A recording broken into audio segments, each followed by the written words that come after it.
Ah!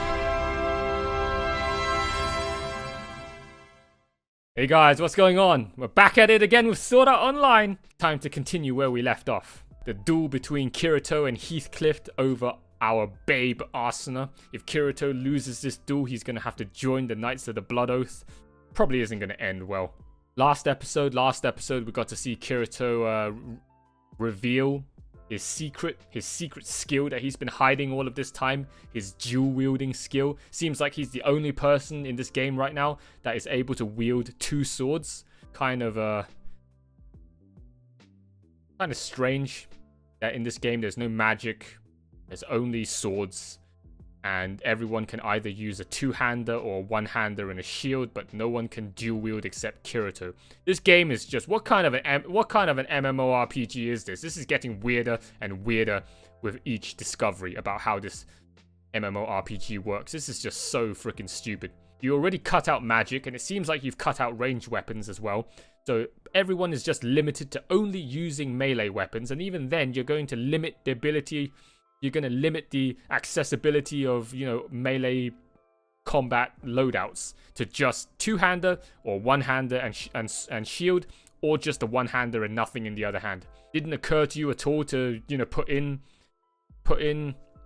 dual wielding as a sort of like subclass? I know classes don't exist in this game, but you know what I mean. They don't even put in dual wielding as sort of a subclass, since this is a melee-oriented RPG game. Man. But yeah, we got to see Kirito in action with his dual wielding last episode. Soloed that boss. And yeah, it was one heck of a fight. And the OST was insane. It was an awesome episode. So, we're going to get on to this episode now. Let's go. The 75th floor.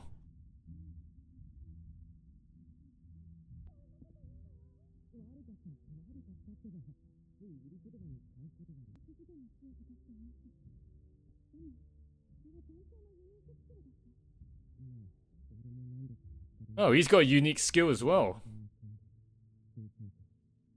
Sacred Sword.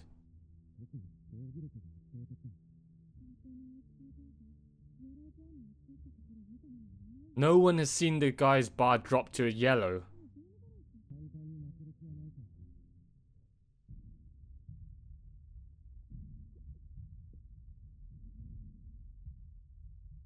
First strike.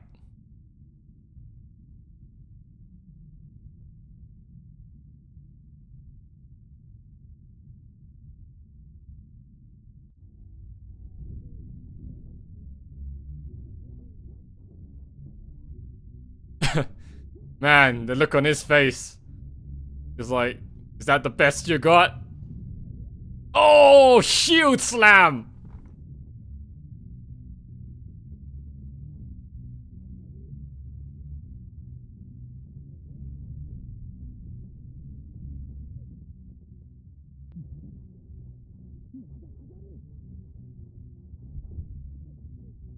What the fuck, man? This guy's got like 100% block chance.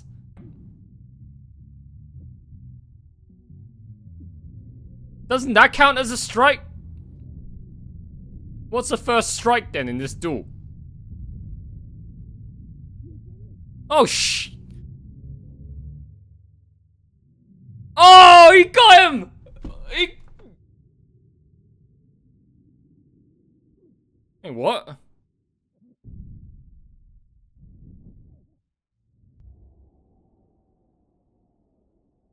Bro!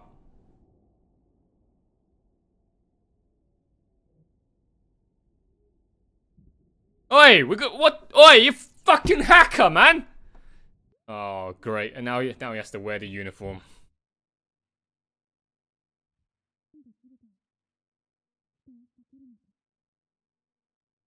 That's a long story.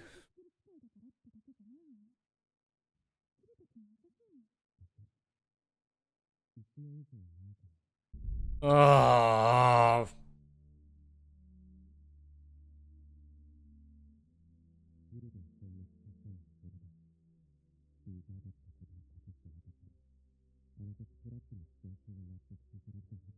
Yep, so Kirito is putting the blame on himself for that.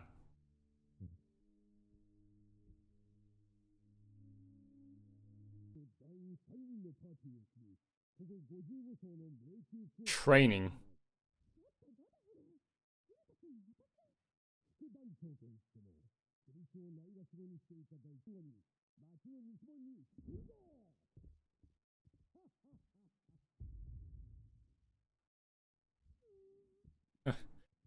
Kind of reminds me, almost reminded me of Iskandar right there. Oh no! What's he doing here?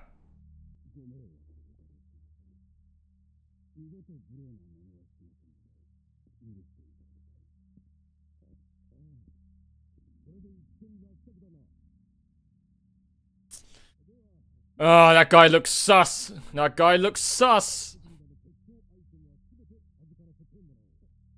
Hand over your teleport crystals?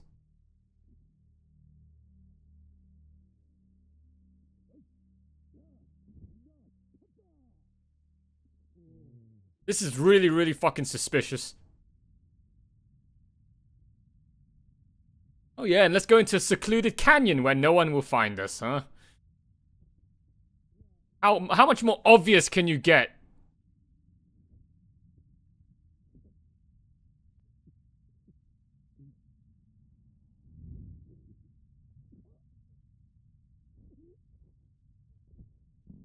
I knew it! Fuck! Oh, and he's level 96! Holy shit. You motherfucker! What is the meaning of this?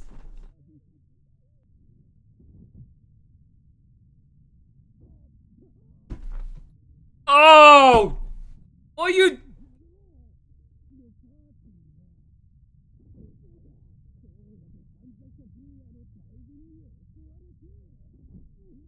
Oh, man, he's just hacking him to death!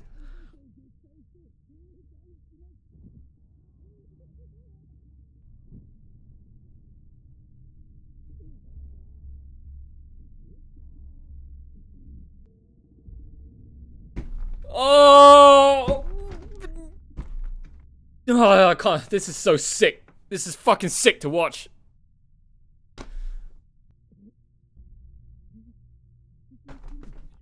Oh my god. He was a rat. We have a rat in the guild.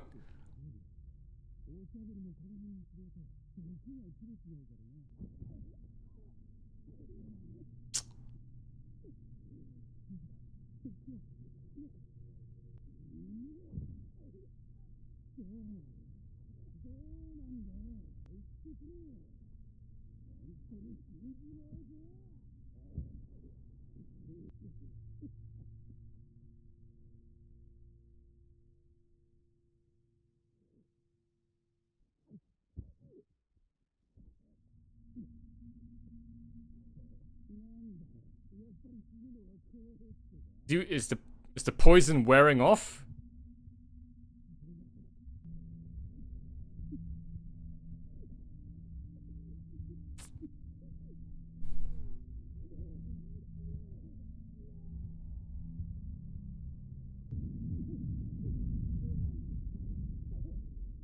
Oh, thank fuck.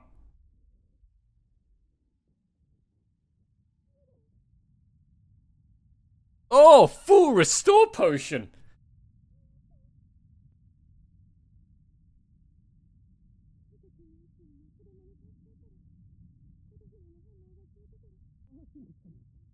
Kill him! Kill him! Fucking kill him!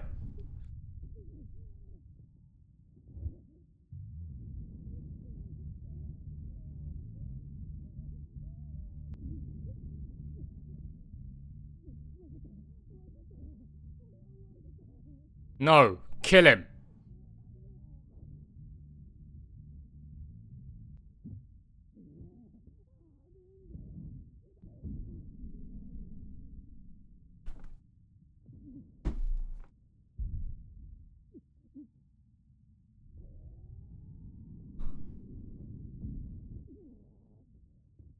You... Oh, so satisfying. Fuck you. Enjoy your time in the afterlife. Kirito lost a hand?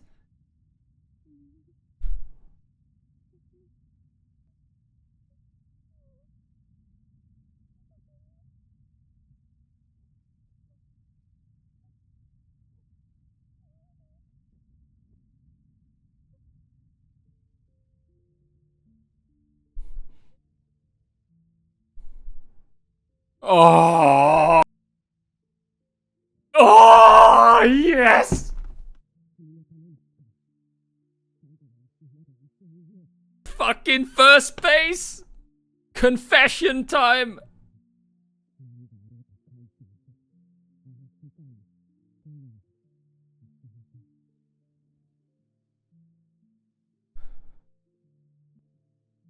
Mmm.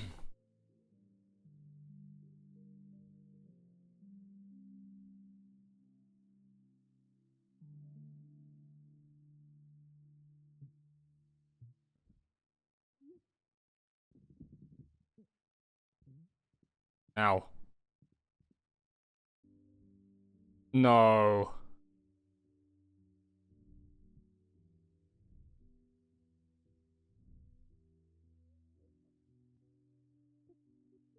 Oh. Oh. Hurry up and take your clothes off. Too much to process.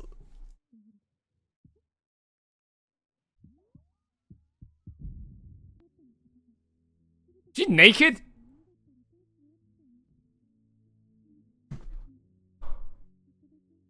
Oh. Oh my god.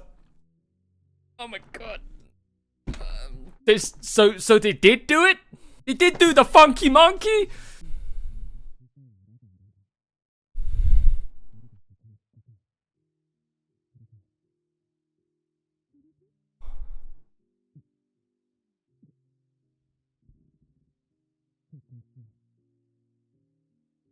Let's get married. Oh my boy! He went from first to second to third to fourth base in like 5 minutes. Oh! Oh! My boy got the entire fucking platter in one day. Oh. Oh my god. My man Kirito, my boy. He not only just got to kiss Asuna this episode and confess his love to her this episode, but in the same episode he got to second base and he then got to third base and fourth. I don't know what comes after second base. Is it marriage? Relationship? Probably relationship, but then he already got to third base if that's the case.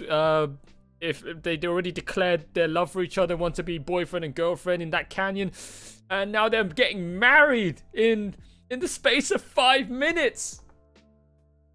Oh, that was so satisfying. That last bit, that definitely made up for the first. I wouldn't say the first bit. The first bit was their duel, right? That made up for the bit beforehand with that KIRITO, that fucking scum. Oh, I'm so glad he's dead. That was so irritating. Like, I was getting so triggered. I was getting so angry watching that bit. When he paralyzed both of those guys, and the other dude, okay, Godfrey, was just lying there helplessly on the floor, and he was just stabbing him to death, hacking away at him to death, and he couldn't do anything about it but just lie there and scream and despair and terror until he just finally lost all of his HP and he died, and he just poof, gone, blown up, exploded into pixels, into dust. Oh, that was so freaking hard to watch. And then he was doing it again to Kirito. Kirito was level 96. I don't know what level that guy was. I don't know what level KIRITO was, but probably not as high as Kirito. But man, since Kirito couldn't do anything about it, he just had to sit there and just probably what it probably was faster in the anime than it was in, let's say, if it was happening in real time. He probably was killing Kirito a lot slower than that. So Kirito just had to lie there helplessly and just watch as this motherfucker was just slowly bleeding his health out. And he was literally about 2 seconds, I would say, from dying. And then Asuna came in and saved the day. But then Asuna let her guard down and, you know, just couldn't land that final killing blow on that guy because he was begging for his life. Obviously, it was a debate. And almost got Asuna, but then Kirito came in and cost... Oh, right, that's it. Kirito got his hand chopped off. But it came back in the end, right? He came back in the end when they were back at Asuna's house. Huh. It doesn't seem like that meant anything. I guess you can heal such a wound, huh? Having parts of your body get amputated. That's interesting. That's interesting. I didn't know that. I only just realized that. I only just spotted that right now. I'll get onto the final bit last, but let's just go through what happened up until that point, right? So we picked up where we left off with the duel between Heathcliff, the GM of the Knights of the Blood Oath, and Kirito. What the fuck happened there? I thought Kirito had a wide open shot on Heathcliff's head, and then somehow that shield just magically like auto blocked that hit. What the? Heathcliff is a fucking hacker. Okay. No surprise, right? We haven't come across a hacker yet in this game. Of course, you'd find hackers in MMORPGs or just games in general. Of course, there's going to be a hacker. I'm calling it right now. That's our hacker for this show. That's our hacker. You can't have a video game without hackers. It's about as much of a necessity of a theme of a topic to cover in a game show as it is loot drama. I'm calling Heathcliff out on that fucking hacker. After that, Kirito had to join the guild, and they went off for some training with Godfrey, and that slimy bastard also went along. And yeah, poisoned them both with their lunch, drank that poisoned paralysis wine, and then we got up to the part where I talked about. So yeah, Asuna saved Kirito. At that point, Asuna just saw in what kind of a state Kirito was. He was literally on the brink of death. And Asuna blamed herself for all of this, blamed herself for getting involved with Kirito, dragging Kirito into this mess of just ending up in this guild and having to, you know, be involved with that Kuradil guy who happened to be a member of that Assassin's Guild Laughing Coffin that we saw back in the murder mystery episodes, right? With Grimlock and his wife. I still don't know what they're all about yet, but they seem to be the bad guys here in this series, it seems like. So yeah, Asuna blames herself for all of the trouble she's put Kirito through and almost cost him his life. And she broke down on the floor crying, and my man Kirito. Oh, when she was down, when she was sobbing, my man just grabbed Asuna and just planted his face right into Asuna's face. And man, you could see from that back shot of Asuna, right? When her head was getting just like forced back, tilted back, and she was making, you know, those kimochi, the squealing noises. Okay, when Kirito was just smooching on her. And he was smooching on her for a damn long time. Okay, he was holding on tight to her, and he was not letting go, and he was like giving her one big long wet kiss. Oh, that was so fucking satisfying to watch. And then after that, they went back home. They had a meal, and Asuna just turned the lights off and started taking her clothes off. I was so close. At